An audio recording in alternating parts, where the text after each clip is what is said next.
Welcome to Big Hoss's Tailgate.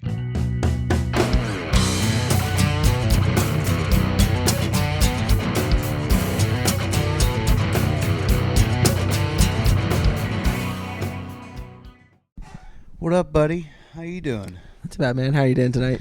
Pretty good. This was like we've been wanting to get together for a while to do this. I know we've been talking about it for months, and we've been talking about different movies for months, and Yeah. we finally have gotten together. Dude, now it's our first video episode. Like you've had you on before, but like this is the first time we have video rolling. I feel like we're freaking the audience out because you got a full red beard and I got a full red mane. Yeah, they're kind of like, if we combine these together, they'd make we'd be super ginger. Like Super Shredder from Ninja Turtles.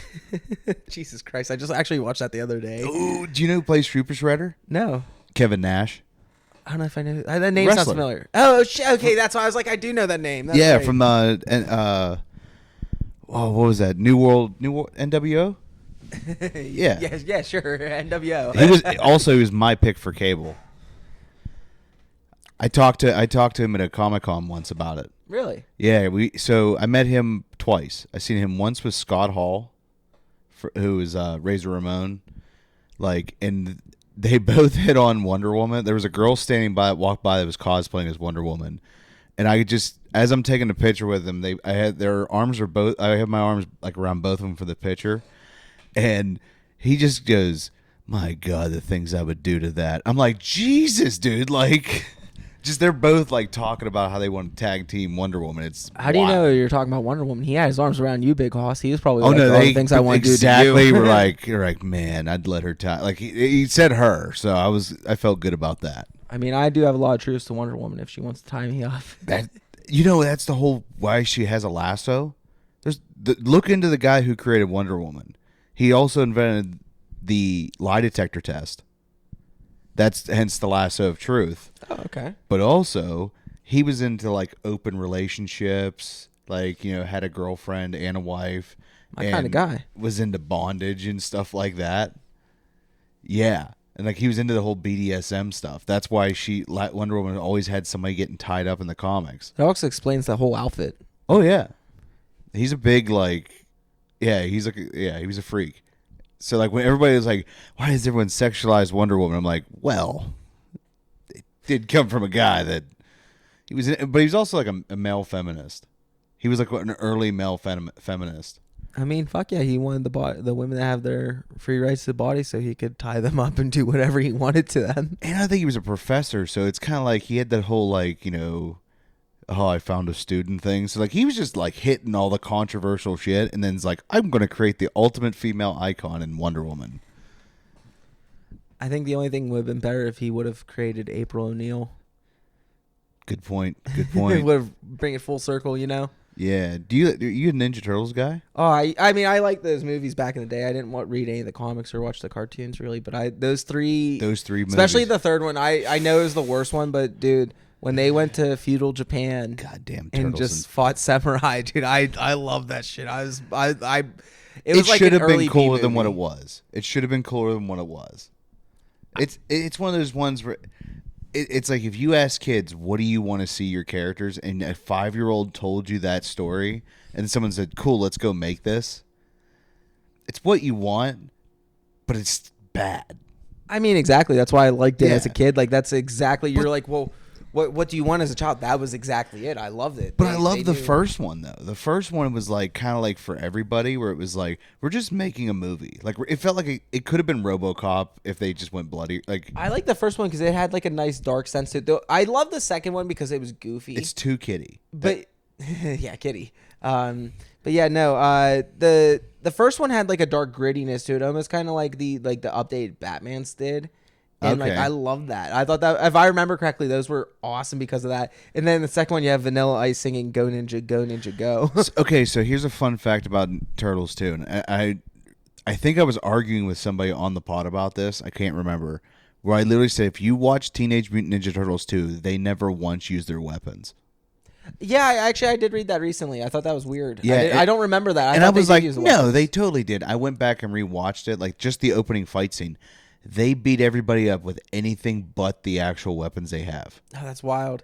Because the parents were like, you're teaching kids violence. Is the second one where they had the different April? Yeah, the first. Yeah, they wanted the original one to come back for. I think she cameoed in like the newer ones or something. Oh, okay. I'm trying to think. I'm trying to think who was the April in the first one? Wasn't she the mom in the Halloween Town movies? I think so. That's I only know her from. She like was a few actually things. like a bigger actress than the second one is like just some random girl they found. Because you really don't need April for anything. What's wild is like a kid you really can't tell. Yeah, in the cartoon she like plays a way bigger role. I'll tell you what though, that new one they did, the Seth Rogen one, was really good. I didn't see it. I feel like the last time they did the animated Teenage Mutant Ninja Turtles, it kind of like was disheartening. This new one, like I showed the trailer to my buddy, and he goes, "This actually sounds like Kids in Brooklyn." Like they actually went that good. Like they cast real teenagers to play the turtles, and then the rest is all celebrity voice cast. But Jackie Chan as Splinter is perfect casting. I've been wanting to ask you actually, how do you feel about Jackie Chan returning to the Karate Kid franchise? You know what? I don't know why. This is like I didn't finish Cobra Kai. I think I got to season 2 or something and stopped. The only thing I watched about Cobra Kai, I'm gonna say Cobra Kai. Oh, that'd be a different movie. Cobra Kai. No. Just scream at Shelley Duvall the whole time, make her have experience psychological trauma. Wax on, wax off.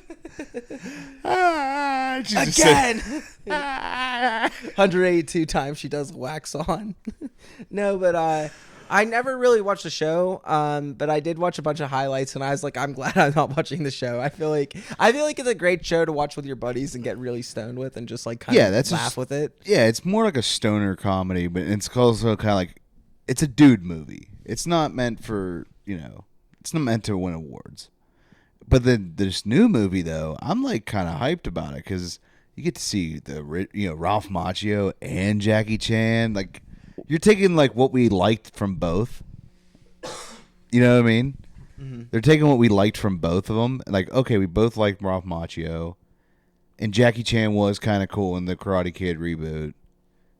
But we didn't like Jaden Smith. Cool, we'll just leave Jaden out of it, and we'll just put those two back in it. What I found funny about the Jackie Chan was he was just like a drunk dude. He like I feel like he didn't even actually know kung fu. He just kind of was drunk and knew how to defend himself. Okay, well he's done that twice in movies, The Legend of the Drunken Master. Fair enough. Did you ever see that? I know of it. No, I have not actually seen it. Go watch that movie. It's like it's weird. It's like an R-rated kung fu movie. It's actually not that violent, but you just hear like the bones snapping, so it's like brutal that way. But then Jackie Chan's actually funny in it. Like he's like really funny, but then when he gets pissed off, like it's like the most badass Jackie Chan you've ever seen.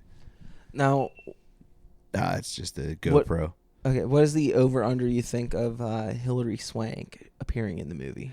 She said why no one never brought her back for Cobra Kai, and maybe they bring her back in Legends. That'd be cool. Yeah, I feel like honestly, I seen that same quote. We should go see that though. I'd be down. I'd be down to go see it. I like the first Karate Kid. The other ones I thought were a little lame. The third one I liked the end battle, but I thought the rest of the movie sucked. I was like, this is terrible. Yeah, most of it was pretty bad. I hate it here. I just want to go home. I was like, shut up. I hated the Jaden Smith one with a passion. I really did. Jackie Chan's the only good part of the movie. Again, he is, but it's weird because again, like you're like just watching a drunk guy beat up young kids, and you're like, oh, this was cool in the 80s, but now it feels weird. And I like how they're connected in like Mr. Miyagi in it. Like they're actually like saying that Jackie Chan works, like he has a connection to Mr. Miyagi, and I'm like, oh, that's dope. I do feel like it's a little weird because wasn't Mr. Miyagi Japanese, and doesn't the other one take place? Doesn't mean they couldn't learn from each other. Like I know, but what's the connection? Was it like a World War II thing? Like was one of them holding the other hostage, or how'd that happen? The way I look at it, I bet it was Mr. Miyagi trained Jackie Chan. That's what I think it is, or they were disciples, or they've... I will be curious to see too, because I remember that being a big thing whenever that one came out with Jackie Chan, is the fact that they use kung fu but not really karate.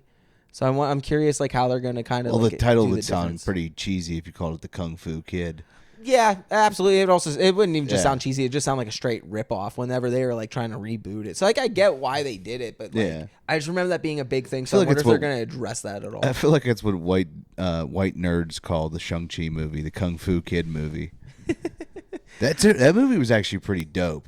I don't know if I know that one. Did you ever see the? Hang on one second, I'm gonna shut my furnace off because it's like a. Yeah. Did you ever see the one with? I can't think of what it's called. Danny McBride, where he plays like a karate guy inside a strip mall. Yeah, that's is it the Foot Fist Way? Yeah. Foot Fist Way. That's right. That dude. That's a. Yeah, it's the Foot Fist Way. That's the one with Danny McBride. He just talked about it on Rogan. Oh really? That was like his first like Gosh, I didn't movie. realize- I I didn't think. realize. Yeah. I want to say you're probably right. I didn't realize he was on Rogan, but that's funny. Or not Rogan, Theo Vaughn. Oh, Yeah, my bad. actually, wish I would have seen that. I might go back and watch that one. I think But- he was on there to promote Righteous Gemstones. Dude, I love Righteous Gemstones. We talked about it the other day, I think, or maybe it was Blake and I. But either way, Yeah, we first did season talk was about so it. funny. Second season, I really didn't think it was as funny. But going back and watching it, I was like, wow, this is just great TV. I enjoyed watching it. Like it was just fun to watch. Who's your favorite character on there? Ooh, dude, it's hard not to like Jesse, Danny McBride's character, because he's so bad. It's fun to root for him. Oh no! See, I'm talking about favorite. I feel cheesy saying Baby Billy. Oh damn it! Baby Bill is one of my favorites. Again. I mean, I think this for most. Walter Goggin, that's his name, right? He's Walter always Goggin. like your favorite in whatever he's in. Yeah, exactly. Like he's hard not to watch on screen. Yeah. I Like if they did GTA 5 the movie, I would want Walton Goggins in it. I'm trying to think. I know he's in that new White Lotus show. There's another thing he's in that I Fallout. just. No, I the actually haven't Golan seen Fall- Fallout. I know he's in it. I have not seen Fallout.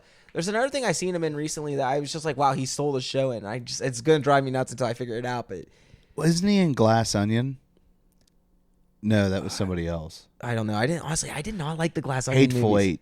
Yes. Oh yeah, he was in Hateful Eight. I fucking love him in Hateful Eight. Hateful Eight. I love the Hateful Eight. I think, dude, that's one of I think Quentin Tarantino's most underrated movies. I showed you. I got the Roadshow version. Oh really? I went to they had a showing at AMC theaters, and it was like on a Monday night. I left work, drove straight from went home, took a shower, drove straight from there. They gave you a booklet, and like they showed the movie how you would see it in 1970s. Oh, that's awesome. Yeah, like they had like an intermission so you could get up, go to the bathroom, come back. Dude, they need to bring that back for movies, for these long fucking movies. Mm-hmm. And a lot of the so I love a good Like Dune. yeah, dude, exactly. Thank you. You're getting ahead of me a little bit. Yeah, like I was gonna say, all these movies I think it's one thing to have a good cinema Yeah. piece of movie, but it does not need to be 3 hours long. And Dune is a great example where they really push the audiences want time to sit there. I'll tell you what. There's a movie coming out like at the time of recording. This movie's coming out. Alto Kings. Robert De Niro versus Robert De Niro. Yeah, I my grandfather was actually just telling me about that. I actually was kind of excited about that. It looks That fun. actually sounds really cool. Like to see those two. Like he's playing two different gangsters, but they're both like the same. Like one's I think it's Vito Genovese and one's somebody else.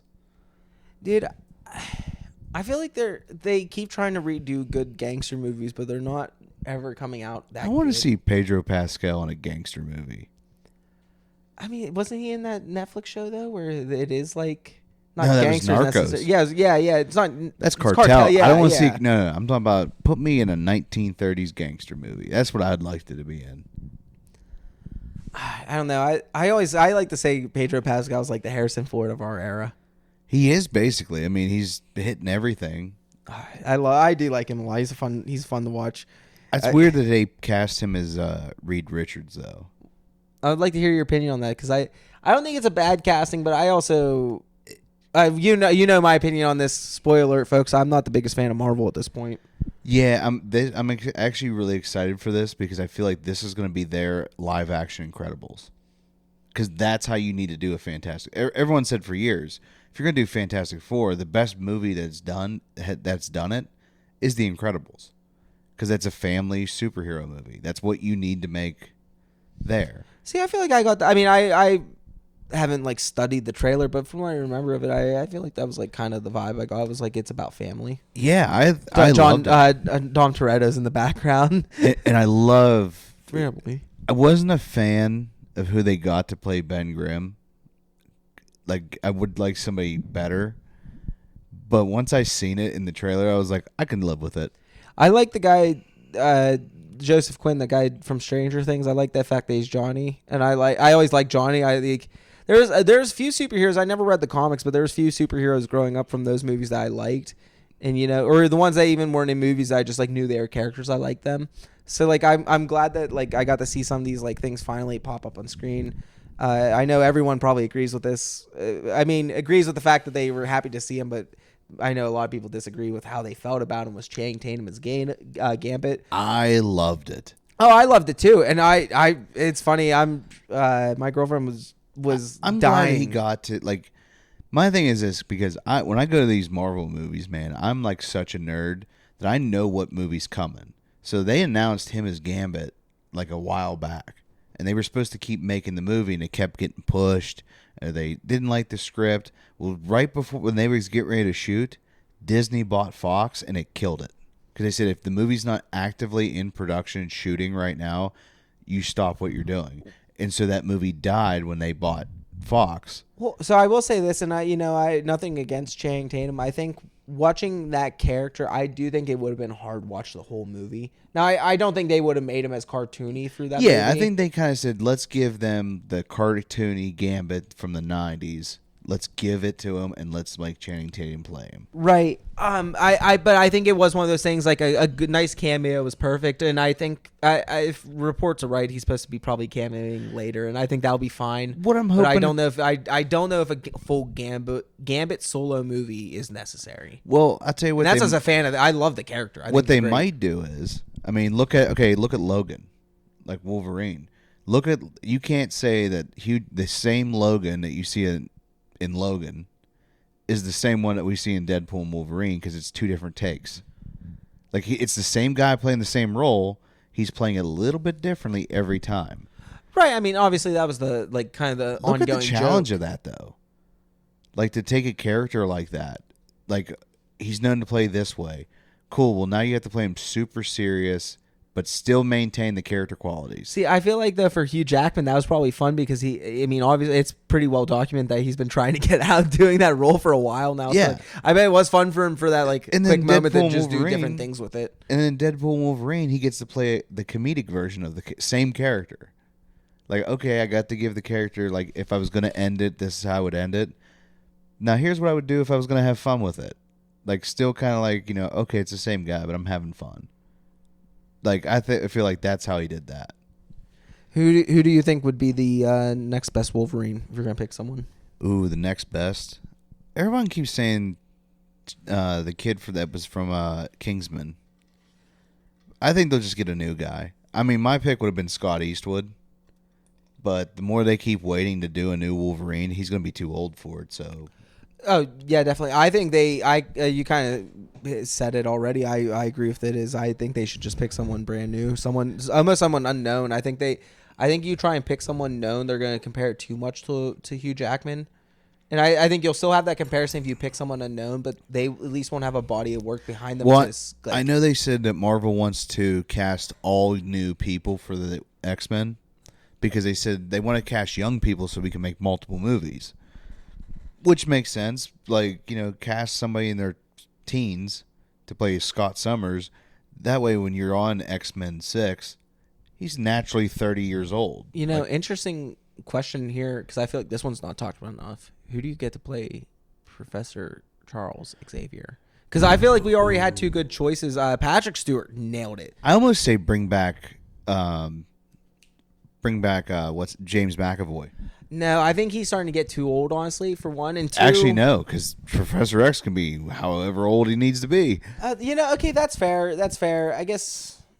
Because like Patrick Stewart, we acknowledge like, oh yeah, he's allowed to still be Professor X because that was the best. You're never going to top that. Well, I think a lot of that comes down to his voice. He just has like a commanding presence with his voice, and I think that even McAvoy, like he was good, but like he wasn't Patrick Stewart good. No, he was good in his own way. Like I feel like he was a different character almost. But it was fun to watch him on screen. But I would never been like, oh, that's the Professor X I know. Yeah, you can't redo that version though. Right. You can't show this Professor X. I cannot see him lose his legs. He has to be in the wheelchair from the start, and he has to casually tell how he lost his legs. Because if you do that, that guy can't live up to McAvoy. You've already perfected it. Leave it alone. Who do you think then? Do you have anyone in mind? I'm trying to think offhand. That's a tough one. Do you get someone who's naturally British, I think? I again, this maybe is ignorant because I didn't read the comics. Was the character British? No, I think they just let Patrick Stewart do it. But I mean, like, he's supposed to be from like Boston, I think. I was gonna say I thought he was an American character. Oh no, like, not that that's necessary. He's what, like Westchester, New York. Okay. Again, not that part's necessary, I guess, but I just didn't know if there was a reason you were going with the British. So I honestly was telling people I think Denzel should play Magneto. I respect Denzel too much as an actor that I don't want him to get into Marvel. Well, he already announced he's doing Black Panther 3. Son of a bitch. Yeah. Well, he goes, that's the last thing he's doing. And he said the reason why he's doing is because of his ties to Chadwick. Like, he's the one that got him. He was like, he gave the money for like him to go to school. Yeah, that's cool. I don't know. I mean, you know my opinion on this. For the people at home who don't know, I think Marvel's kind of they and I know I'm not the only one who believes this. This isn't like groundbreaking, but I think they just need to take such a step back. And I hate seeing a lot of like these great actors I love just play into it, especially whenever it's like at a point where I don't think it's great. I wish they would take so much time to like really. I'm actually excited for Thunderbolts, though. Did you see the latest trailer they put out? It looks kind of fun, but like they put out a trailer where it was there. It's literally called. It says A24 trailer, and they cut the trailer like an A24 movie, where it's like from the cinematographer from this award-winning movie, like showing that like the people working on this movie have worked on like critically acclaimed films, and it says pure cinema. It pops up as one of the taglines. But didn't they do the same thing with the Eternals? Didn't they pick someone who was like an acclaimed director, and then it was a terrible movie? I liked Eternals. I didn't think it was that bad. I think it's a beautiful movie, actually. Yes, I'll be fair. I didn't fully see it, but just like Trying was so boring. It was a boring fucking movie from when I saw it. It is pretty. It's pretty boring, but if you just sit down and like watch it, like just to be like, I want to see like an artful take, like a different take on a Marvel movie. It kind of felt like an epic. Yeah, I guess. And epics are boring. I do kind of agree with that, but epics don't have to be boring. And like, speaking of epics, how about another retelling of the Odyssey coming out? How about they just retold the Odyssey on Netflix? I know that's what I mean. Like, it's another one coming out, but I do love Christopher Nolan, so I'm kind of like I'm there for it. I heard there is actually a huge Cyclops head that they built. Oh, that's fucking what's up. Like, it's got to be better than Gladiator 2. Yeah, I'll tell people my thoughts on this too. Gladiator 2 had a hidden movie in it that was so much better than the shit we got. Pedro Pascal's story, so much more interesting and so much more fun, and they just wasted it. Yeah. Nothing against Ridley Scott, nothing against any of the actors in it, but like, I don't understand. I'm pretty sure I turned to you and I was like, I don't know. Like, when we went and seen it, I was like, I don't really understand why they're trying to connect us to the first one as much as they are halfway through the movie. Like, they shoehorned it in so badly. It was just super cheesy. It felt like something that you would see out of like a 90s like thing of like, oh, let's pass the torch on to, and then it was just dumb. It just was dumb. Again, I don't. There was parts of it I really liked. I think Pedro Pascal's whole story, as a general, like realizing what he's doing is bad, and he wants to overthrow the current government. Like, I love that. I thought that was a fun story. That was the better part of the movie. And then I'll even add on to like a lot of the action scenes I thought were great, minus the end. I thought the ending action scene with Denzel was terrible. I think thought it maybe was they so shouldn't have bad. just tied it into the first one at all, and just should have been like, there's the legend of this gladiator. If they would have never said, "Oh, this is Lucius," Yeah, I will spoil this for you, so because if they just left it out that Lucius didn't grow up to be a gladiator, that movie would have been fine. I 100% agree, and I'll even say too, like, if they wanted to try and fit it in, that's fine. But they waited till like halfway through the movie when it really like it felt out of place. It felt awkward. Yeah. It felt like, why are you doing this? Because it kind of did lead into like what you were saying with this mystique. Like, oh, there is a mystic gladiator who like led this like revolutionary thought process because he stood up to people in the ring. If it would have just been like people passing on the story of Maximus among the gladiators, and then at the end they're like, you need a suit of armor to go into battle. And they're like, because you have fought so well that you remind us of him, you should wear his armor into battle. That would have been dope. I But think not that be would have like, been here, cheesy wear as your fuck. dead. It's better than it's cheesy, but not as cheesy as what we got in the movie. Cause Yeah. here's your dad's armor. Well, again, to me, that would have been fine if they set the whole movie up to do it. But literally, they waited till about 2 hours into the movie to be like, oh, you're also Maximus's son. And he's even like, who the fuck is Maximus? Like, they waited so long for that part to actually happen that I feel like the emotional effect that would have taken really just like never actually And my took thing place. is, like, you were of age. Like, you were 10 when this happened. That's a pretty big event. Don't you think you would realize that, oh, hey, your mom sent you off to protect you because guys wanted to kill you? Because, hey, Maximus died, and you don't know Maximus, the guy that you said, I like you, sir. You're a good friend to me. I do Ooh. think there's a... I do need to check the camera in this thing, so give me 1 sec. We'll be right back. Go ahead. Okay, so yeah, I think I do agree with you. I think he would have remembered that whole thing, but I do think he still would have been salty that his mom just like let him go and never contacted him again. Yeah, I was just like, I don't know. It's just it really kind of let me down. Like, just how good the first one is. See, I feel like I went in there with bad expectations. I really thought it was going to be bad. I really thought they were going to ruin it. I thought for some reason that they were going to make Russell Crowe like the lead character again, and thank God he really doesn't have a part in it, or he's not even in it, I don't think. But like, That's what he was saying. Like, why? Like, why are you doing this? It's not my call. Because it's Ridley.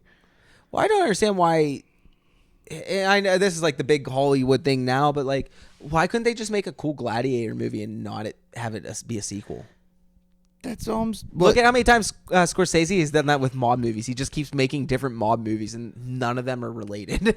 Yeah, I mean, some people think that. I bet there's some people out there like, what? Casino's not a sequel to Goodfellas. I'm sure you're probably right. They Yeah. are, but that I always feel thought they are those, connected, but not connected. well, I thought those like fun fan things were fun, and that's where I also probably part of the reason I disliked Marvel is that they like started making it so like it was so obvious that these things are connected. Well, I mean, When like a lot of the fun was the tongue in cheekness. Are they or are they not? Like the original Marvel stuff was awesome because you didn't know if Tobey Maguire's Spider-Man hung out in the same area that I can't think of his name, but the other Hulk was, or where the X-Men were. yeah. Like you kind of had a feeling that these things all were taking place at the same time, but Yeah, you didn't or they'd know. put like Easter eggs in, I get it. It's a little hint. Absolutely, and that was fun with the early Marvel stuff when it was like all Easter eggs. It was just like little things. Now they're doing it literally to a point where they're like, "Here it is. You see it? You having fun?" It's so annoying. But okay, Marvel has Marvel has the excuse of like, we are adapting a comic book universe, so it's kind of like, yeah, everyone is kind of connected. Yeah, I get that, but I can't say I would do it better. I really don't think I would, especially because I don't know. I think comic they've done book it the material. best. But like I do think it's just sometimes like gets a little annoying when they do like fanfare almost, where it's like they literally are again like presenting it like I forget, I heard someone talk about this before, and I do think it's true. Like they have applause moments in these movies, They do. And it's so frustrating. Like, just tell the fucking story. Keep going. Like, I don't want to applaud this character just for appearing on screen. I want to see him do something cool. Well, it's good whenever it's earned. Like, if you can't do it and it's not cool. Okay, that's a fair point. I'll give you that. The example would be Deadpool and Wolverine. Even though I wasn't the biggest fan of the look, I know like a lot of comic book fans were whenever he puts on the actual cowl and looks like Wolverine. Yeah. I can understand why people love that and applaud that. I personally thought it looked weird, but I did. I had an orgasm. I'm not going to lie to you. Like, I seen that and I was just like, absolutely, like, I don't care. Yeah, I think this is a great transition. Tell me about your dating issues right now. I want to hear about your inability to orgasm. Oh, your inability. No, the fact I orgasm at the wrong moments. No, it was funny. My buddy texted me and said that this girl was asking where I was at the bar. The reason why this happened was we're out when I went to this concert, so we've been drinking. And he goes, I said, I've been drinking. That's a big surprise. Right? So I was like, I love tequila. And she's like, oh, I love tequila too. I was like, I said, what kind of tequila do you like? And she said, any.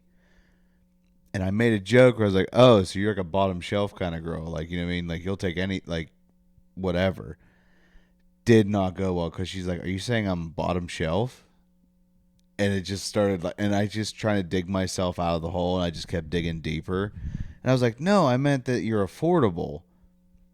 That didn't go well either. Yeah, I can hear that one. Why do you think that one would go well? Yeah, then to top it off, I said, to be fair, I've been drinking a little bit. I'll probably not even remember your name.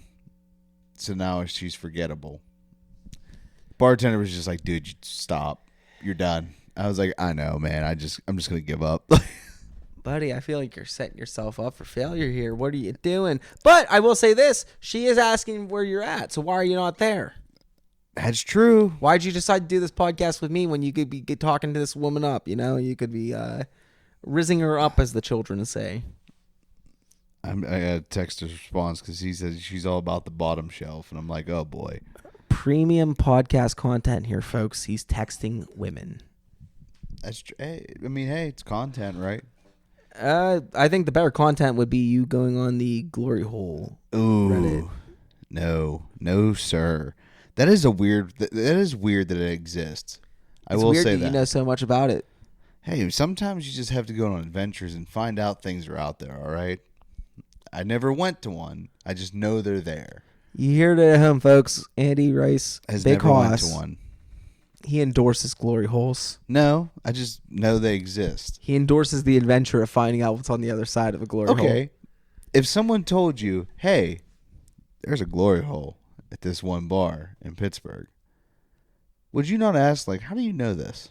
Like, have you been there? Like, I just seen online that's where it is. I don't know. I'm the kind of person who I would just assume they were there and had a good time. I'd be like, fuck yeah, brother. Thank you for telling me. Yeah. I laughed so hard because do you remember Tom Segura had a bit about when he was buying porn? And he went so familiar. So I'm showing this bit to my buddy. And I watched my buddy, like, when he's describing the building that they sent him to, he just went, I guess it goes. And I went, "What? Why are you doing that? Why are you doing that?" He goes, "Listen, man, one time I was in Florida, right?" And he's, like, talking about going to this, like, this thing. He's like, I was like, how did you not know if there was another guy on here? No, man, they had cameras. You could see what the girl was doing on the camera. I'm like, what? Where do you go? Like, how do you find this, man? Like, and this friend's name was? I'm not saying his name. I have to protect his identity. It was Andy Rice, folks. It was not me. Rice. I have to, no. It's a really good friend it was of the mine. alter ego. Big Hoss. If he listens to it, he's gonna call me and be like, "Why the fuck did you say that on the podcast?" Is that just you calling yourself in the mirror? Andy, why did we talk about this on the podcast? Yeah. The first time I ever went to a glory hole. Why did I do this? Yeah, my morning half is going to come out and be like, "Why do you confess things online? Why do you do this?" Sometimes you know what? I remember I was asking Joel that does For the Dogs or did For the Dogs, RIP. I was like, do you have any tips like how I can make the pod better? And he's like, yeah. He goes, you should get more personal on there. And I'm like, because you know what I mean. Like everyone hears it. Like I remember I did one where it was like just me and myself, and I basically got depressed on the pod, and I had like somebody reach out to me like, hey man, I heard your episode. Are you okay? And like, Scream was like, it sounds like you're gonna put a gun in your mouth, dude. I mean, hey, sometimes views are views. You gotta do what you gotta do. Hey, if you're doing wellness checks, come to a show. No, I don't know. Hey, sometimes the feelings get out there if it's a podcast, and that's just where you're like, hey, this is where it's going today. I think that's what's up. People want to see the real thing. Hey, I like Theo Vaughn, watching him cry on there. So, dude, sometimes if I'm like, you need to get a good cry out, I'll just put on sad shit just so I can get it out. I'm like, all right, we're good. We're now. Theo Vaughn's got like, he's had some ones where it's like, pfft. You ever what? I've honestly taken such a step back on watching podcasts. I've gone through such like an overload of like just the things I'm inputting into my brain between just any TV I do get to watch. I listen to so many audiobooks, read actual books. I listen to music. I totally feel that. I totally feel that. Like even when I'm at work, it's like I'm listening to like I'll try to listen to Rogan, but it's basically background noise. I never remember anything they actually talk about. I've gone on a big thing of just like actively listening to just like soft sounds and music, and like I mean like actively listening to it like I would listen to like just normal music, and it's helped me like feel so much calmer and just like clear headed. It's been really nice. Yeah, I think that I might have to start doing that. Just start putting on like, you know, easy listening stuff. Linda Ronstadt at work. For me, it's just like a stream, just listening to calm water moving, just slow water. It feels nice. Yeah, and then you piss yourself at work, and it's weird. That's the only thing you do, I guess. Oh, okay. I do a lot of other things at work, and they get weird. I did shit myself at work one time. That was bad. Oh shit. Mm-hmm. Literally. Yeah, I was not feeling very well, and like my stomach was all messed up. I'm like, man, I don't know what's going on, and I was like, all right, I got to fart. And then when I let the fart out a little bit, kind of just, and I was like, oh no. And I ran to the bathroom. I was like, oh my God. And I'm like, and there's no manual on what to do at work if you shit yourself. So I am well documented in my own personal life here. And the first time I'm coming out on this on podcast, I am notorious for just running into random places to shit. Specifically hotels. If I'm just like walking down the street in Pittsburgh and I'm like, hey, it's coming. I rush into a hotel at a moment's notice, and no one says anything. They just they don't. What are they gonna do? Oh, my dad has stories of him there's one where he was talking about he ate McDonald's, and he goes McDonald's would always get him, and like to get from like town to my parents' house is like 20, 30 minutes, depending on traffic and stuff. He's flooring it trying to get home, and like basically the whole family's in the car laughing at him. Because he's like trying to get around people and he's got to go. He made it like halfway up the steps, and he said I could feel it running down my leg. I laughed. He goes, everyone's laughing. He goes, it's not funny when it happens to you. He goes, if it would happen to somebody else, you would laugh hysterically. Like, you know what I mean? Like if it happens to me, you're laughing. But if it happens to you, you're going to be like, God damn it. No, totally. I would probably not be able to show my face around anyone for a long time if I shit myself in front of them. But if they do it in front of me, I'm going to bring it up all the time. Dude, what do you think is, okay, funniest shit scene in a movie? Oh, fuck. I'm going to have to sit and think about that for a second. Because you're a guy I can talk this movie stuff with. Well, I was going to say the first one that comes to my mind is Dumb and Dumber. With that's a great one. But then I'm like, okay, this is going to underrated one. RV with Robin Williams. It's been so long since I've seen that movie. Is that where he's like trying to clean out the toy? Yeah, that's the only part I actually really remember of the movie. And he gets painted.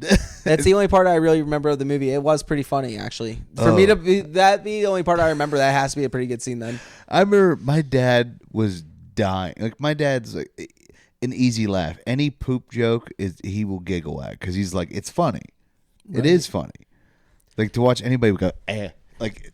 So not really. It's like right kind of like before the guy was supposed to go poop. But one of my favorite scenes is in the movie Kingpin. Whenever he's like talking about trying to take a shit, and it's before cell phone, so he hands him the shampoo bottle, and he's like, I read this one last year or something. And he's so like sad that he already had read that bottle. And then obviously the whole scene after when Lin Shaye comes in is like, you son of a bitch, and he throws the hot coffee in his face. Oh, that's one of the funniest scenes. I love that scene so much. I'll say hall pass. Oh my god, I forgot about that so much. I've been trying to get my girlfriend to watch that movie so much lately. That's an underrated one, also by the same guys who made Kingpin. But it's such an underrated one, and that is such a funny scene. Dude, it's that when she's like, I don't feel good, and she sneezes and paints that back of that shower. The look when he just like, you just see the back of her and you just see his like head pop out and then just go back is. It's comedic gold. That's when I fell in love with Jason Sudeikis. Yeah. That movie is so fucking funny. Oh my god, dude! I mean, like now it's like you think about it, it's like there's so many good scenes in a movie that involve shit. Like most of them are hilarious. I know. I feel like I'm doing like such an injustice here by not being able to remember like more scenes. The only time I've ever seen like, because sometimes it gets dark. Like shit can be funny or it can be dark. A good example of dark was The Walking Dead, when it was the episode when Negan showed up and they kidnapped Daryl because he was the most feral one, and they basically fed him like dog shit sandwiches. I don't remember that. Yeah, remember they would send it. They like, here's your lunch or whatever, and it was just 2 pieces of bread and shit in the middle. I'd be honest, I don't remember much past the governor. I liked when the governor, he was so compelling as a villain that like when Negan came on, I was like, nah, he's just a pale comparison of the governor. Yeah, but like my buddy was the whole time, he ruined that show for me because the whole time he's like, why don't we just kill the governor? Like, because I've been saying this the whole time, like nobody would be dead yet if we just killed the governor like we said. I know, but he was so fun to watch, and like the fact that he got so many people on his side continuously is awesome. Before anyone asked, it's the governor from Walking Dead, not an actual governor. Just to clear that up. Fictional character. I feel like the people kind of caught on to that one. I don't know. I had to put that disclaimer out there because there's going to be someone's going to take a clip out of this and go, he said kill the governor. I think people are going to be like, wow, this guy really wants to kill the governor. He keeps talking about it. Yeah. Dude, tomorrow, do you watch it on HBO Max, Righteous Gemstones? Yeah. Yeah, I'm trying to circle back to that because I forget we were ending. I forgot. We were talking about like favorite characters. character. Who's your favorite character? It was. I actually like John Goodman. Yeah, I mean, I think he's probably of the least of all the moral character. All the characters that are just so not moral. Yeah, he is one of the more moral characters. I'd say him and BJ both are pretty. I like him. I did like BJ. BJ to me is another one that's just so funny. He's so genuine with everything that he does that it just creates great moments. Yeah. Like the whole time that spoiler alerts for anyone, that Judy is cheating on him. And his just like reaction of just like he doesn't like seem to get it. And like everyone's like trying to like the one Jesse's like wife brings him the couples therapy thing, and he's like, I don't understand what's going on. He's like, I thought we were doing good. Yeah, and then it's like, and it's just like his like simple natured like accent and like attitude when talking, I think is so funny. Like I think he does it such a good job of it. She does make me uncomfortable though. Who, Judy? Judy makes me uncomfortable. She makes me die with laughter, but I think she is a terrible character. Like if I ever met someone of that like nature, I'd hate them so much. But she does such a great job at playing that. I do want to watch Vice Principals now. Is she in that? Is that like it's like her, Walton Goggins, like, but it's them in a school. Oh, okay, that'd be fun. I again going back to it, I do like Walter Goggins a lot. He's so funny. Yeah. And just he's so nice to watch on camera. He's very good. He's a good character actor. I was trying to think of another. I'll tell you what. I like Jesse's son. Gideon. Yes. I like Gideon a lot. The first season and second season, third season, he's been Kind of pushed cool. to the back. Yeah, exactly. He's been pushed to the back. Yeah, I like what they're doing with him this season. Don't spoil it yet because I don't know, but I'm excited to see it. Oh, that's right. There's somebody I was talking to that's actually no. I'm thinking of a different show. I'm thinking of another buddy about a different show that's all caught up. I wasn't going to do this, but now I'm going to do it. How high are you, Andy? I am not high at all, sir. I have great fresh hair. Folks, you at home decide that because he just completely missed up 2 different shows. I did get mixed up. I did, and people too, because I was thinking about my buddy who's caught up with Daredevil, and I was talking about. I forgot you're still in the middle of season 3, right? No, I haven't even tried watching Daredevil. I finished. I'm in Righteous Gemstones. Oh yeah. Sorry, I'm in the middle of season 3. Yeah. The only thing is with that show, and it's just me, right? Why is there so much dick? Like, there's so much dick all over that show. I mean, I feel like compared to Game of Thrones, there's not as much. I feel like Game of Thrones was passing hog around like it was fucking Sunday brunch. I was gonna say you're in season 3. Wait till about you'll start noticing there's more dick as the show goes on. I felt. Okay, yeah, we'll see. I heard you talk about the other day, so I'm excited to bring this up. What did you think of Barry? I love Barry. I loved Barry. Every bit of it. Might be one of my favorite TV shows of the last 10 years. Yeah. I really like Barry. Because I really liked the first season, and then the second season I liked, and then the third one it started to get really dark. Yeah, but here's the thing though, I feel like as dark as it got, it still retained a lot of that humor. It still did really good. Especially season 3. Season 4 definitely took a step back on the humor, but season 3 I remember being so funny. And then Stephen Root, he's another one who I just love character actors. I think they're really fun to watch. And Stephen Root is another one who it just almost everything he's in, I get so just wow. Dodgeball is one of the funniest things ever, and he's just you don't even realize who he is. Yeah. Same thing with Office Space, just the red stapler thing. King of the Hill. Stapler. King of the Hill, he's Bill. Right, yeah, no, I mean, absolutely, just everything he does. And his role in Barry is one of the most heartbreaking, because you can tell he cares for the character, but he's just keeps putting him in such shitty situations. And then by the very end, when he just saves his ass and then just walks away from it, he literally just gives him a nod and walks away. I love that. It's giving me chills now talking about it. Such great writing. NoHo Hank, dude, so fucking funny. So fucking funny. He annoyed me at first, and then I started to like him as it got on. One of my favorite moments of the whole show is whenever they try and assassinate Barry. And they're on the roof, and he's like, "Why are you fucking missing?" Hank is getting so mad at the guy who's not trained in any sort of shooting. He's getting so mad that he can't kill Barry. This is one of my favorite moments of the whole series. The action was good in the show. Too. I mean, that was scary good. Very good. For a TV show. The scene, I season 2 as well. Whenever he goes and just goes on the rampage amongst everyone that he trained. Incredible. Literally terrifying to see him do that. Oh yeah. He was just a Terminator just rolling through. And then I tell you what, the scene when he goes in and screams at her at work is one of the most Bill Hader was terrifying. Absolutely terrifying, but then it's also really funny because I liked later whenever you see her scream and get mad at her fellow actress friend for she takes it personally that friend got a role, and her reaction is just so great, because I think we've all been there where we feel that sense of jealousy and we do want to blame them for that, wow, you're taking something away from me, when they really aren't. They're just doing their own thing. Yeah. And her actually bringing that moment to life. I did hate her though. Oh yeah, she sucked. By the end of the show, I hated her. I definitely wasn't the biggest fan of her. The one who I wouldn't say I hated him ever at any point in the show, but he had just such a wild arc from what I was expecting, was Henry Winkler. His character arc went so different than what I would have expected. Yeah, I was not expecting to get I wasn't expecting him to be as good as what he was.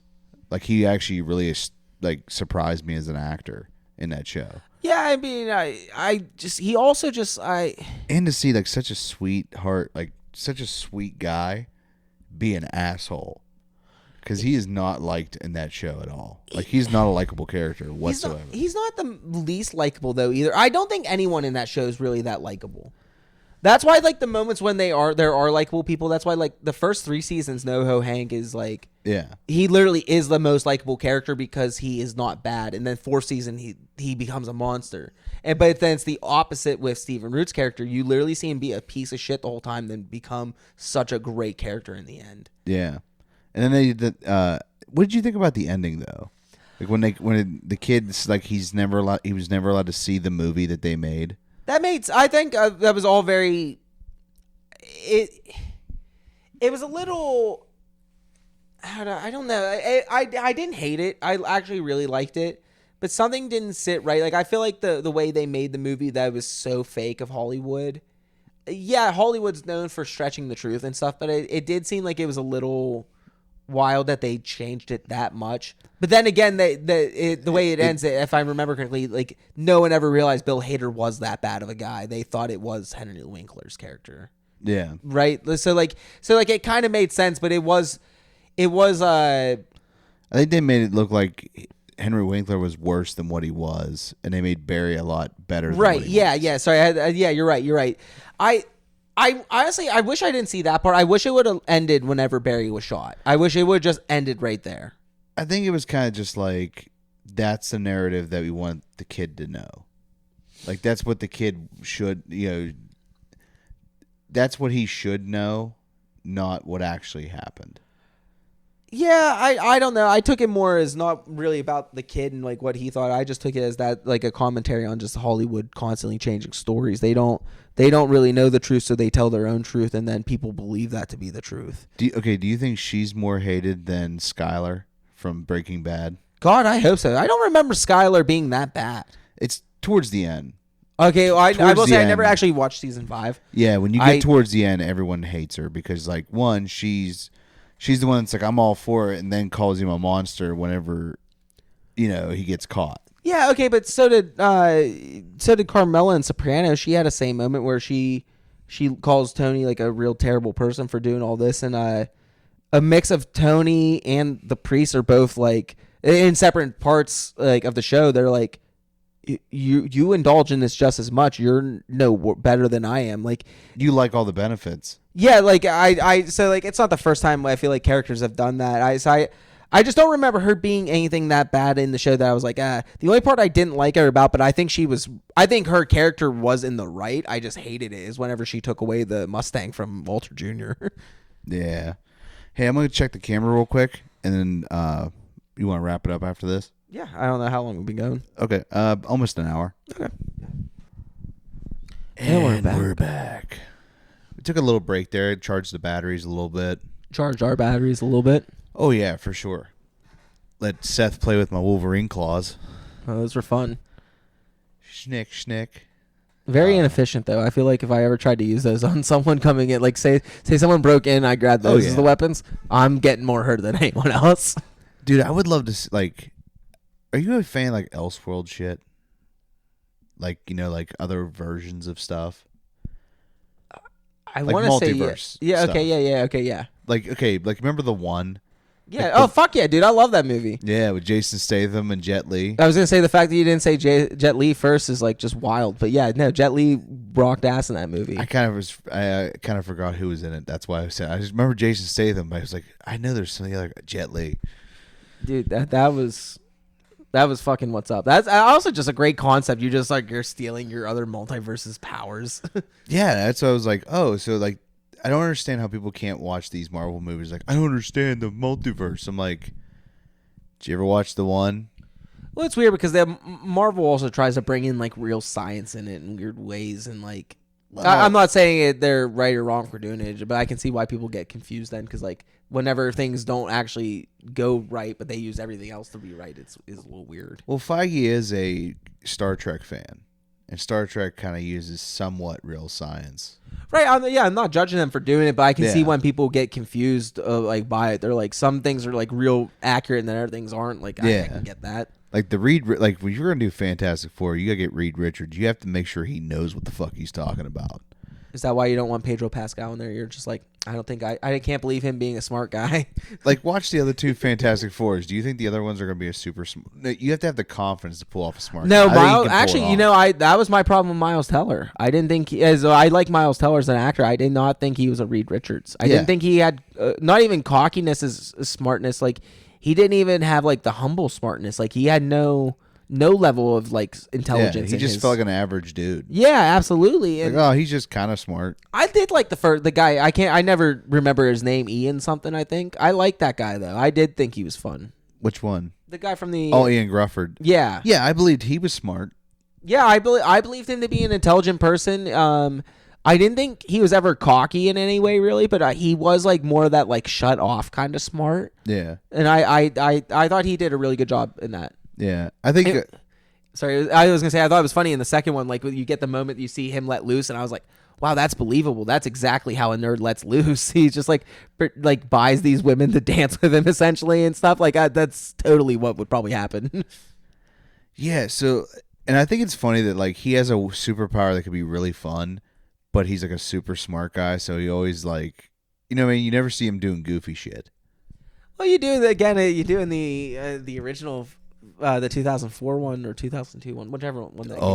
It's the one with when he's dancing in the Rise of the Silver Surfer. Like that's the one time. Yeah, that's definitely goofy. There's also the one in the that's in the sequel. In the first one, like you see him like reach across the hall for toilet paper, and you just see his stretched arm coming back. Like there's a bunch of like little goofy shit. And they're comic booky for sure. They're corny. They're corny as fuck. Yeah, I just think it's funny. He has a corny power, but like he's actually really smart too. Like that kind of makes up for the corniness. Like he levels out at that point. I like when they try to give him a dark side though, because he's so smart that he's like just logic to no end. Yeah. I don't know if I really know the dark side you're referring to because I didn't. So I don't know if that's like a comic. So like in the original Ultimate Universe from like the early 2000s, they introduced a new Fantastic Four. Well, that Reed Richards went crazy and became a super villain called the Maker. And like he's like actually a major villain, like, and he's terrifying as a villain. Yeah, he wears like a helmet all the time so you can't see it's Reed Richards, but it's really Reed Richards from another universe. Like he was the original Batman Who Laughs, let's put it that way. Okay, that sounds okay. Yeah, I was like, it's like introduce that shit. Give me a bad Reed Richards and I'd be like, "Oh yeah, this would be awesome." Let's talk. I want to get your opinion because we've been talking about doing this podcast for a while. I want to get your opinion on Megalopolis. Ooh, I was gonna save that for the last one. Oh, you want to save that for the last one then? Yeah, because it's like, okay, if we're gonna talk about it, because it's one of the greatest directors of our time that made this movie, and it's Francis Ford Coppola's like dream project. Yeah, right? we'll give the audience a little bit of a hint. You really did not like it, right? It was weird. We also went in an altered state. Right. Which kind of made the movie a little bit more goofier than what it was, but like you kind of know, like I feel like if you go in with an altered state, you notice that you notice CGI is bad more. Like I felt the same way with Gladiator 2. Like, I feel that way anytime I go see a Marvel movie. It used to be good. Yeah, no, the original Iron Man still holds up in my opinion. It still looks pretty decent. And I mean, like some of their CG still works, but I think now they're just pumping them out so much that they're overloaded. You're getting a little bit away from it. And it's kind of funny because like Megalopolis was rather dark, but well, I mean, a like lot the of CG in there just looked really cheap but I think it's also because it was self-funded. You know what I mean? Yeah, I think that's probably the main part is the self-funding. The thing that I find, or the thing that I heard that I like to me makes sense. I think about it quite a bit as far as like the CGI and stuff is like a lot of the early uses of CGI used a lot of dark imagery, so it made it harder to spot mistakes or anytime. Like it made it look a little bit more realistic, and a lot of that could be seen in like a lot of the Star Wars movie. It's all space, so like you're really only focusing on one aspect. don't have much frame of reference around it except for other CGI things. You're thinking Pirates of the Caribbean, Davy Jones the whole time he's in shadows. It reminded me of this movie called Sky Captain in a World of Tomorrow. Like the way the CG looked in it. Oh, are you going back to Megalopolis? Yeah, that's Okay. what I was referring to that. I thought that's what we were talking about CG and stuff. Like on that point, the Sky Cap, like that's what that movie felt like to me. But then it also felt like different types of like film. Well, that's the part I liked so much about it, and like I think because at one point we were like, is this a romantic comedy now? Right, like I think there's parts of it, like I think the movie's going to be remembered for so many things, and I don't think it's going to necessarily be remembered as a good movie, but I think it is like one of the things that will be remembered for being good is it's the way it jumps in genre, and I think where that maybe it wasn't done the best, I think it is going to be an inspiration for things down the line. I think more someone's going to to perfect it later. Yeah, I think someone's going to take that further of just like jumping genres in film, and it's not like that hasn't been done before. There's plenty of films where like halfway through the movie it switches genre. I feel like this movie would have been cooler if it was done I feel like in the same type of way that it was. It's a weird way to say it, the style. If they would have used this style on Megalopolis, I think the movie would have been a lot better. Did you ever see What Dreams May Come? No. With Robin Williams? Where he dies and goes to heaven? No, like that's the whole point. No. Yeah, it's basically like when he dies, he goes to heaven. It's his adventures in heaven. And at some point in the movie, he has to go to hell. If he would have used the art style of how they portrayed that like fantastical area, that might have worked in that movie way better than what they did in the movie. Because I still kind of didn't understand what did this thing do, this weird thing he invented. Honestly, like this is one of those element? things. Like, I do want to go back and watch it a second time, maybe even a third or fourth time, just to kind of understand that a little bit better. But it was like I didn't even know if it was an element as much as he just like kind of found like a new like energy source for the city. Yeah. But like going back to the visual aspect of it, though, where a lot of the CGI was not great. I do think there was some great shots of that movie, both of just like the actual like landscaping, because like there were moments where it almost looked like it was like originally hand drawn still, and it looked kind of cool. Yeah. And I really appreciated those moments. I thought it looked really good. And then I will also say you did see moments of just like how great a director he was, and you seen like those like long shots getting ready to focus on like something great to happen. And also just in typical Francis Ford Coppola style, the death scenes were fantastical in their own way. Oh yeah, they were all like very different. Well, the one is so memorable. I gotta be honest. I think about this movie on a daily basis. It was not necessarily a good movie, but it was. I think it did exactly what he wanted in the sense that it makes you think about it. Please tell me it is the Aubrey Plaza scene. When she meets her end. Yes. Yes, absolutely. That is one of the scenes. Check out this big boner I got. It's so funny, but at the same time, but I think it was supposed to be funny. Like I think that was how it's supposed to be done. Like I think that was supposed to be done that goofy, but at the same time, it was done in such a fantastical way. Like a lot of his previous deaths, like it is. It's so comedic that it's hard to compare. But it reminded me a lot of like whenever The Godfather, all the mafia families die. And like, or all the like main people get shot. Yeah. Because like you're watching one thing happen, then all of a sudden you're watching this incredible death happen, and it is still done in like his style. It's hard. It was hard not to sit there and enjoy watching that. As funny as it was, again, I think that was supposed to be funny. It was hard not to be like, wow, this is just great to watch. Yeah. It's just a weird movie. It's just it's an experience. It's like I don't tell people not. It's like I don't want to say don't watch it. But you have to know what you're in for before you go in. I disagree. If you go in and try to watch this movie casually, you're going to hate it. See, I disagree in the sense that I do agree. I think a casual viewing does not really fit this movie. Yeah, you can't just throw this on a Saturday and be like, oh yeah, it's in the background while I clean. No, but I do think the less people know about it, the better for Yeah. them. I think they should know they're going into something weird and expect that. But that's all they should know. Yeah.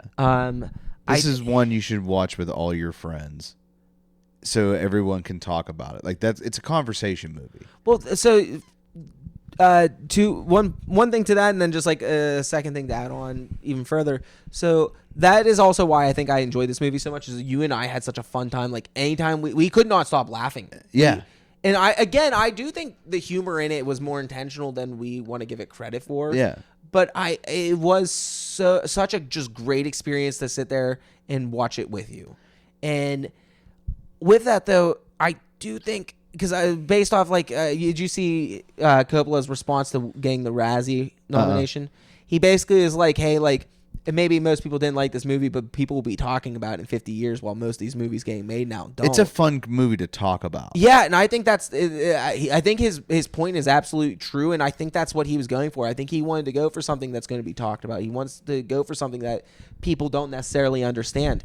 People forget Apocalypse Now was like a hated movie when it came out. It's still not necessarily the most liked movie as far as war movies go. It is a weird, like, the storytelling's weird. Yeah, absolutely. But hey, again, he has always been like known to push these like new boundaries and stuff. I think he did exactly what he wanted for it, whether it got the praise or he wanted or not. But I think what he wanted to accomplish with that movie is what he accomplished. And I, as someone who you want to try and get into filmmaking as well, I want to. We both love doing the comedy thing. Like I think that is what we want as artists, and I can't help but just admire that he did that. I can't help but admire the effort he went through to even get it done. How much he gave up for this, and like how much he literally made like horrible movies just to get the funding to make this movie. That also probably wasn't great, but like it was just admirable to watch the effort and admirable to. I just think that Like, this movie talk would. about now, like I love doing this. This is great. I can't even think of another movie I want to talk about as much as this movie. I don't know what I want to talk about. When we went to the tattoo convention, I know this little thing about Seth that Seth doesn't really get to talk about a lot. You might have talked about it on your episode, but there was a sign there, and I was like, "This needs to be like your part of your stage name. Your love for the Pink Panther." Oh yes, I do love the Pink Panther. Yes, like remember we saw that sign. I was like, "Dude, that's you, dude." Yeah. Just to be clear, we're talking about the one like the original Pink Panther. I love Peter Sellers. He not like a great person to model your personal life after, but he is a comedic genius, and like his ability to commit to role and just do things that they weren't expecting on set is wild. I think like another thing I think about daily, if not every other day, is just one scene of the movie is whenever you first are introduced to Inspector Clouseau and he goes over and just eats shit by spinning the globe. Yeah. It caught me off guard so much when I watched it. I was like, man, this movie was made so long ago. Like, that's so fucking funny. Like, it is. And the best part is, if you watch the first Pink Panther, he's not in it a lot because he's not the main focus. No, he's not. But that's the reason why I like is especially that one. I've tried watching some of the sequels, and they're fun, but they are not as good as the original. One that's actually pretty good, like pretty decent for what it was, is Son of the Pink Panther. It's not like what it is they take the girl from the first movie that he meets and falls in love with, and here it's either that or it's one girl that he falls in love with in one of the movies. It's their kid. Okay. Yeah, I think it's Sophia Loren's the mother. Okay. I think so, and the kid is Roberto Benigni. The guy that did like he's like an Italian. He did like Pinocchio for one. Okay. He did it's the one about the Holocaust, where he's like entertaining the kids so they don't know that they're gonna. Boy in striped pajamas. I don't. No, there's one. It's called. I think it's like, it's like a horrifically sad movie. So is the Boy in striped pajamas. Yeah. No, Yeah. I don't know. The only one I didn't see of the Pink Panther series that I want to see, because everyone says it is like the only like really like truly good sequel, is A Shot in the Dark. The DVD I have of it like isn't working, and I just don't care to stream. You know what? So okay, I had the weird experience with the Pink Panther where I seen the cartoon first. So when you go to see the movie, you're like, where the fuck's the Panther at? Well, I will say that's another thing though, that the sequence in the beginning is so enjoyable to watch. Oh yeah, and it's actually really funny. not to come off too much as a cat guy, because I'm pretty sure I bring up the cat every time I'm on the podcast, but he loves watching it himself. Like, he'll sit there and chase the cat or the panther on the screen. It's so funny. So did you know that they're actually making a remake? Again, no. Who's going to be in it? Did they say? The director is announced. It's the guy that did Sonic the Hedgehog. I don't like that. But I think it's going to actually it's going to be done like with an actual panther and Inspector Clouseau chasing the panther. I forget. I mean, that's actually, I could get behind that, but I would rather see a good Inspector Clouseau movie again. And again, Peter Sellers is so good. It's hard to because I like the Steve Martin ones on their own way, but it's hard to compare the two because Peter Sellers literally made that his movie. Oh, I'm going to ruin this for you. I forgot there is going to be a new Pink Panther movie. It's going to be Eddie Murphy. I might not hate that though. Yeah. If he tries not to be Peter Sellers, that could be fine. Because again, that's kind of like. Yeah, it's in pre-production right now. It's the director from. It's the director of the Sonic the Hedgehog movies, which are actually really good. I did like him, but I don't know if that means he'll make a good Pink Panther movie. I hope you're not right in the sense that they do the actual Panther. I hope that doesn't happen. There'll probably be a CG. I mean, if you do it right, it could be good.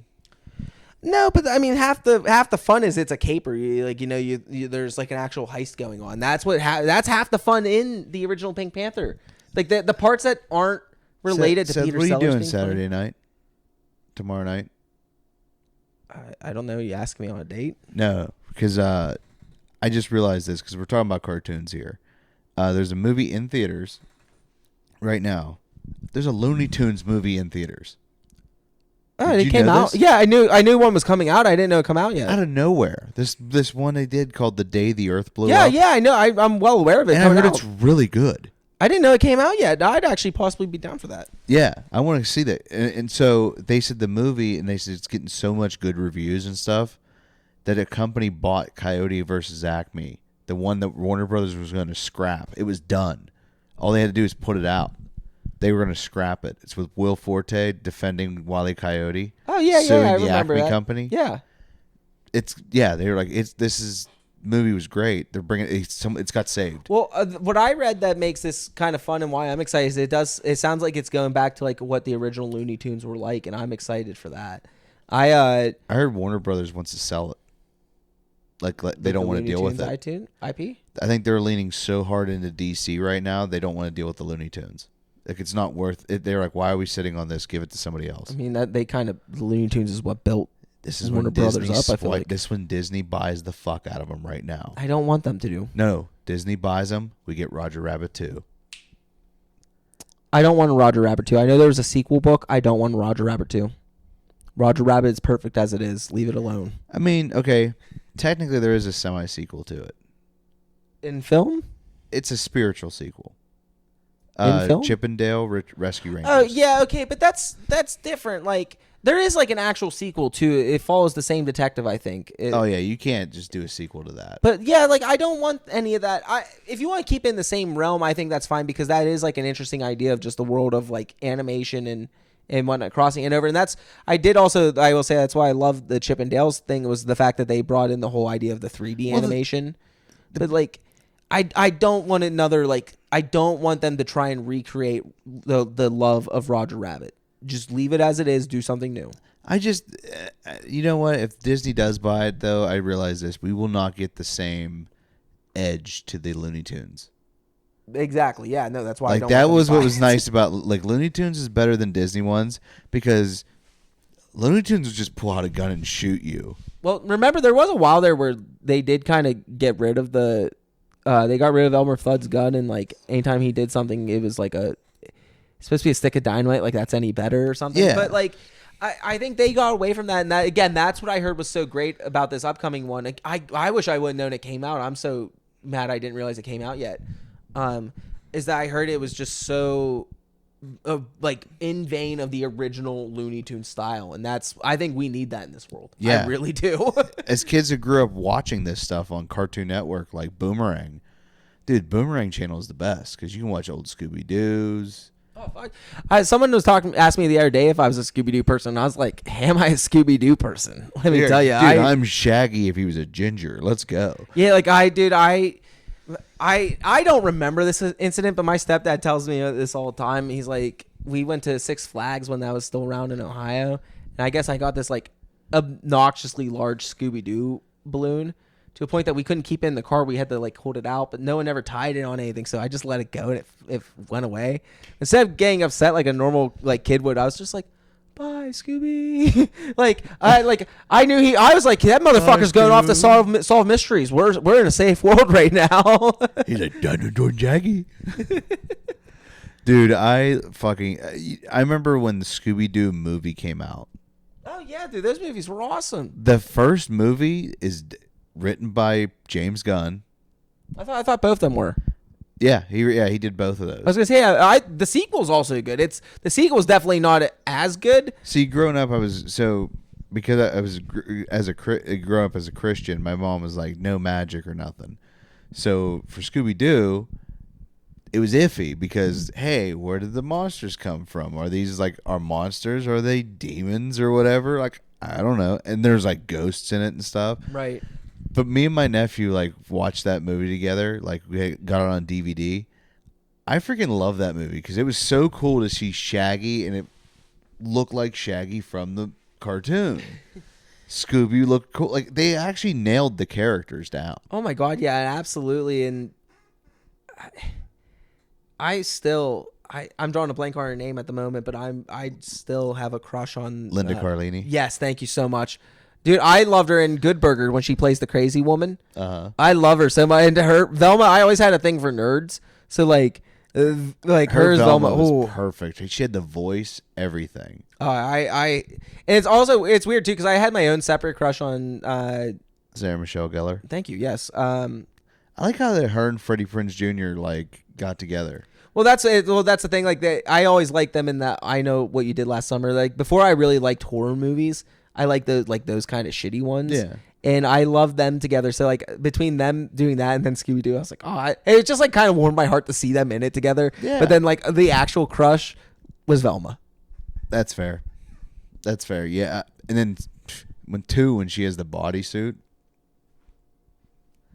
Again, my own demented mind, I was like, I'm jealous of Seth Green. So I'm watching. Okay, so Scooby-Doo 1 feels like, it's the 70s cartoon, but grown up. Scooby-Doo 2, if I'm going to be honest with you, felt like it actually was like still in a cartoon world. Yeah, actually, you know what it reminded me of? It reminded me of the later series, the What's New Scooby-Doo. It felt like that. Like it felt like we were watching that cartoon, but yeah, live. It felt kind of edgier and it felt like more like kid friendly. But I actually liked it more because you got to see what the live action version of the classic monsters were. Right. The whole thing was fun. I enjoyed it. I also thought they picked I can't remember the actor they chose for it at the moment, but I remember loving the guy they chose to be Old Man Jenkins. They picked like such a perfect person. Like you said that for everything. Like they just had a perfect Peter cast. Boyle. Yeah. Yeah. Yes, Peter Boyle. Yes. But he played such a perfect Old Man Jenkins. Oh, that was, yeah, because he was the, what monster was he? He was the Black Knight. Yeah, that's what it was. Yeah. Dude, I freaking love it. I haven't seen that movie forever. I don't know too much about video games, but did you ever play the Scooby-Doo video game? There was a couple different ones. This one I feel like it's hard to not know which one I'm talking about. It was you like the main level started like the main haunted house of like all the like anytime you see in a haunted house in the opening scene it was like that haunted house. Then it went to like the docks. Was there was it PlayStation 1 or I think PlayStation 2. Yeah, I didn't play any ones for PlayStation 2. Well, this game was iconic. I never finished it. I was always bad about that. There was only like a handful of games I actually truly finished. Yeah. But I remember loving this one, and part of the reason I never finished it is I just like could never figure out what to do after a certain level. Yeah. But I loved the game so much. I remember playing Scooby-Doo 2 on Game Boy Advance. Who was the guy who he was like in the Apple Dumpling Gang. Don Knotts. Yes, I was gonna say Don Knotts. He even makes an appearance in the game because he had an appearance in the show. He's like in the very opening credits, like he's there and like you could go up and like interact with his character. Oh wow, yeah, because I remember he was like Scooby Doo meets Don Knotts. Yeah. Did you ever watch the Apple Dumpling Gang? I did. That was I love that movie. Bill Bixby, the Incredible Hulk.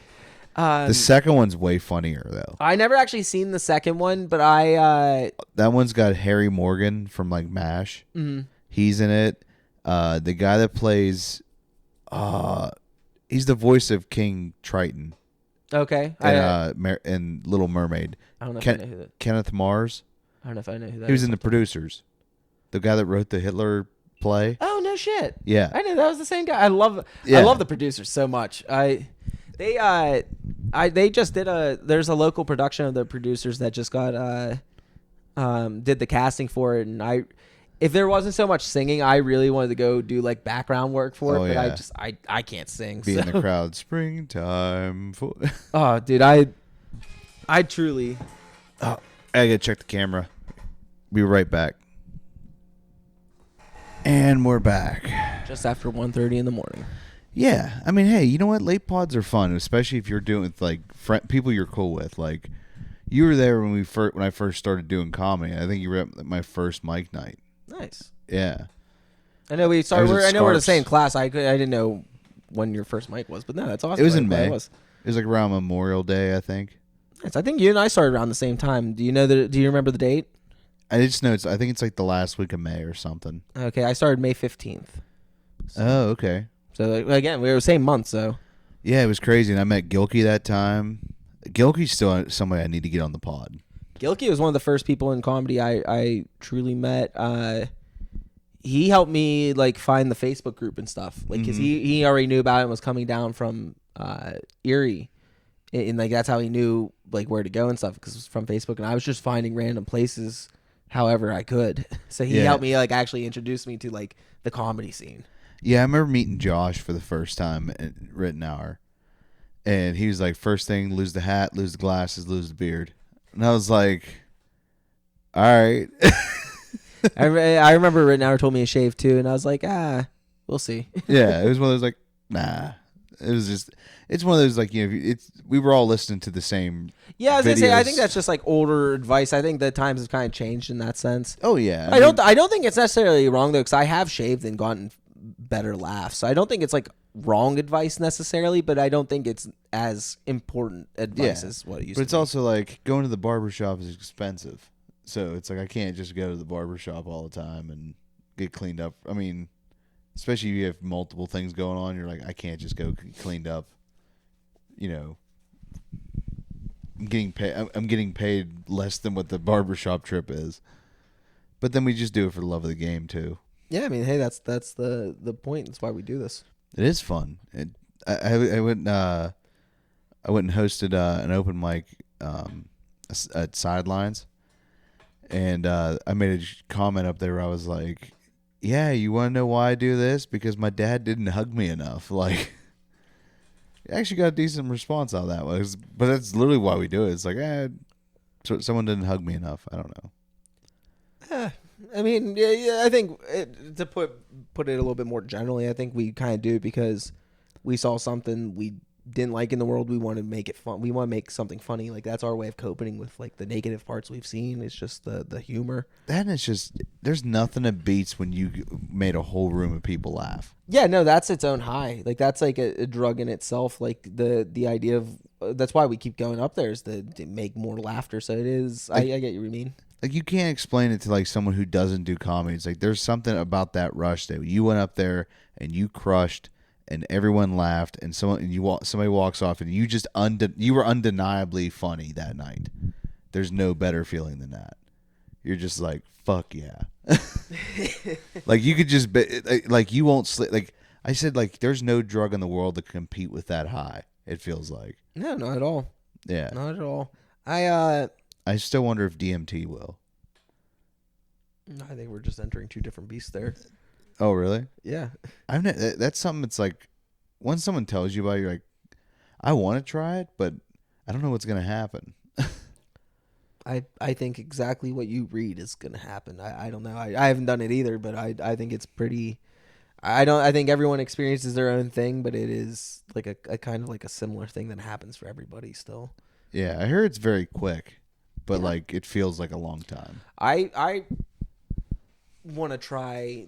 There's a form of DMT. I don't know the specific form, but apparently it brings on like what people experience in death. Oof. And I want to try it so badly. Yeah, apparently it's actually not like fun. It's like very melancholy-ish and very like grim. Ooh, I don't know if I want that. I want to experience it because it's essentially you're just the way it was described to me. It sounds like you're experiencing just pure energy. Whoa. And I think that is wild. I think that is kind of like, not to get too in the depths there, but I think that's kind of like more of an experience of what we probably experience at death is just like the actual exchange of energy in our bodies at the end of the day. And I think that just like the way it's described that this DMT makes you feel, it sounds like that. And I think it might not be the greatest feeling in the world, but I want to experience it. That would be wild.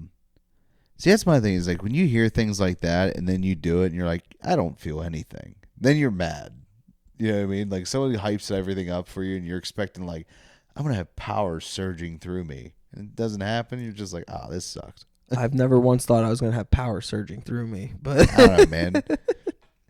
I don't know. Every time I think of drugs, I'm like, oh man, maybe I'll get X-Men powers. The difference between us, folks. The difference between us. I don't know, man. I'm not gonna lie. There is times I do have the mind of a child where I think of things. Like like you mean like you see things like in a different way. No, I think it's cool to be like, oh, it'd be really cool if I had this power, but I don't. Yeah. I don't smoke a bowl and be like, oh my god, I think I gained this power.